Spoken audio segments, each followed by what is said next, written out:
সবাইকে রামনবমী এবং অন্নপূর্ণা পুজোর অনেক অনেক শুভেচ্ছা। তো আজকে তো আমি অন্নপূর্ণা ঠাকুর দেখতে চলে গেছিলাম এবং তারপরে ওখানে খিচুড়ি, পায়েস এবং অনেক প্রসাদ দিচ্ছিল। সেই প্রসাদ নিয়ে এসেছিলাম বাড়িতে।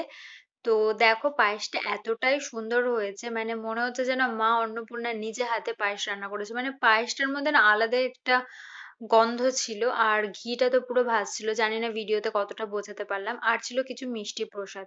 তারপরে তো আমি এই নেল পলিশটা পরে নিয়েছিলাম। তো এটা ছিল ব্লু হেভেনের 442 নাম্বার শেড। তো কার কার এই কালারের শেডটা ভালো লাগছে অবশ্যই জানিও, আর তোমাদের ভালো লাগলে তোমরা অবশ্যই পারচেস করো।